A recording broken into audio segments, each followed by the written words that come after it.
दोस्तों, इस वक्त मौजूद आप मेरे साथ हिंदुस्तान सीबी न्यूज़ पर और हम बात करते हैं इस वक्त की बड़ी खबर की। तो आप मेरे साथ बने रहिए हिंदुस्तान सीबी न्यूज़ पर और देखते रहिए आंखों देखा हाल। ये आपको हम कुछ तस्वीरें दिखा रहे हैं। ताजनगरी आगरा के ब्लॉक अकोला पर किसान संगोष्ठी का आयोजन किया गया, जिसमें बताया गया कि नैनो यूरिया से पर्यावरण को हम किस प्रकार बचा सकते हैं और पर्यावरण में नैनो यूरिया के क्या क्या फायदे होंगे।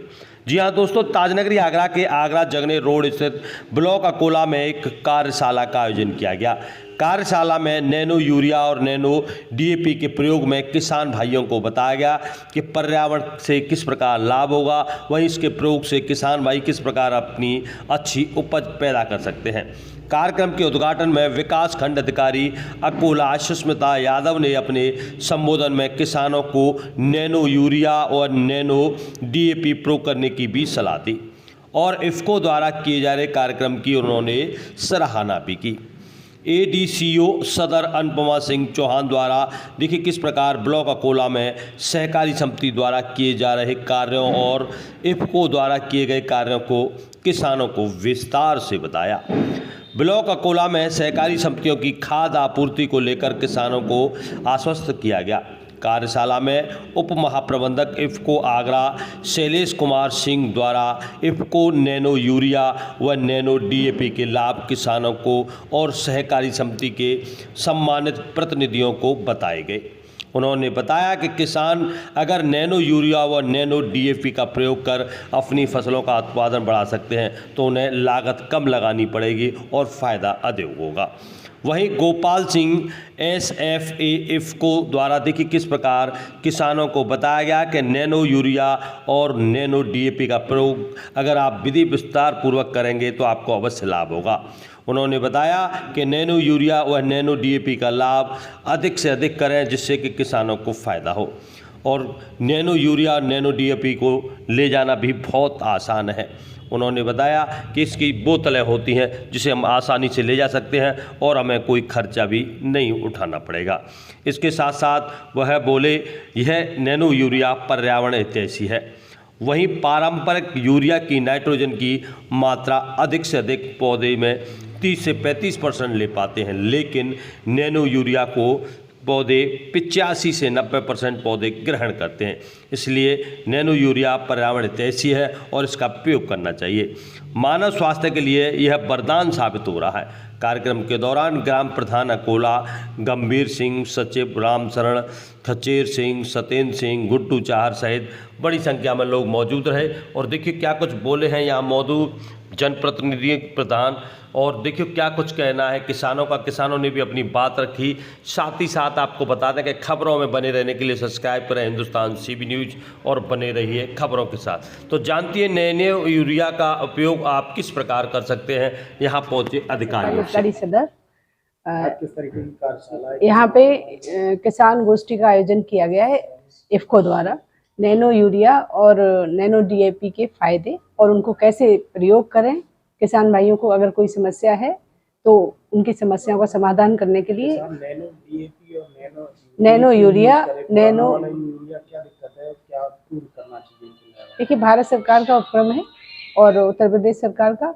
वो ये चाहते हैं कि हमारे यहाँ जो हम अपने देश में बना रहे हैं और जो ज़्यादा यूज़फुल है खेतों के लिए भी, फसल के लिए भी और वातावरण के लिए भी, तो उसको इस्तेमाल किया जाए, क्योंकि हम इंपोर्ट पे डिपेंड कर रहे हैं अभी डीएपी और यूरिया के लिए। बाहर से आती है सब्सिडी, सरकार को बहुत ज़्यादा सब्सिडी देनी पड़ती है किसानों को, जिससे ज़्यादा बोझ ना पड़े लेने में।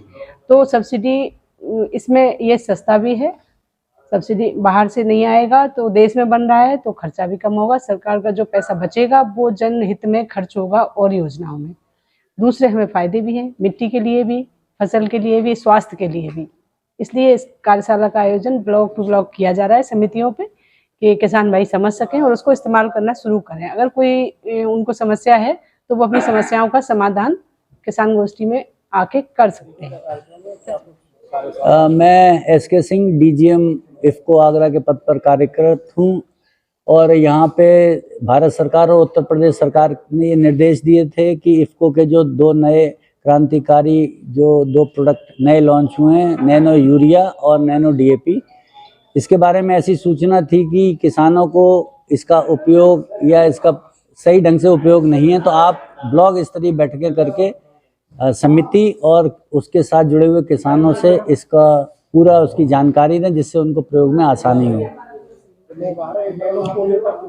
नहीं, नैनो यूरिया तो कई साल से चल रहा है और ये जिला विगत वर्ष में जो पूरे उत्तर प्रदेश में 10वें नंबर पे था नैनो यूरिया की बिक्री में।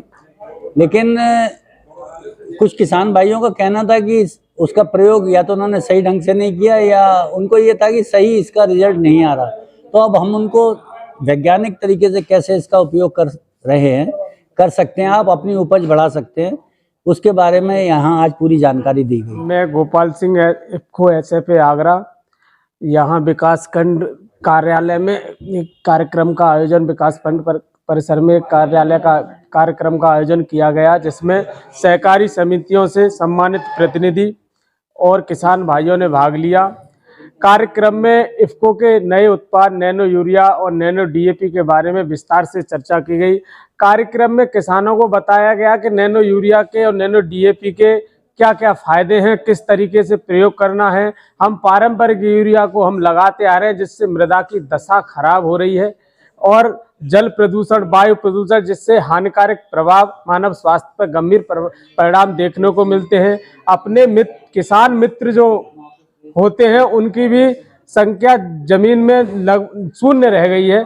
इसलिए नए उत्पाद नैनो यूरिया, नैनो DAP के प्रयोग की उन्हें सलाह दी गई और प्रयोग विधि विस्तार से बताई गई। नैनो यूरिया को खड़ी फसल में 30 से 35 दिन पर आप एक बोतल नैनो यूरिया को 125 लीटर पानी में घोल बनाकर खड़ी फसल पर स्प्रे करें, या 1 लीटर पानी में 4 ml नैनो यूरिया का आप घोल बनाकर खड़ी फसल पर स्प्रे कर सकते हैं। नैनो DAP की प्रयोग विधि विस्तार रूप से यहाँ समझाई गई। किसानों का बहुत अच्छा रेस्पॉन्स नैनो DAP के बारे में मिल रहा है। किसान भाई लालायित हैं कि हम नैनो DAP का प्रयोग अपनी आने वाली फसल, जो आलू की फसल है, सरसों की फसल में, उसमें मुख्य रूप से करेंगे और आगे इसके परिणामों को देखते हुए इसके लाभ जो भी है, इसके लाभ जो है, इसे ले जाना बहुत आसान है। अगर हमें 50 कट्टे DAP या 50 कट्टे यूरिया की जरूरत है, तो हम एक स्थान से जिसे दूसरे स्थान पे, क्योंकि ये बोतल हम 50 बोतल एक थैले में डाल के ले जा सकते हैं। इसके लिए मजदूर, लेबर, ट्रैक्टर, ट्रॉली इत्यादि की कोई जरूरत नहीं है।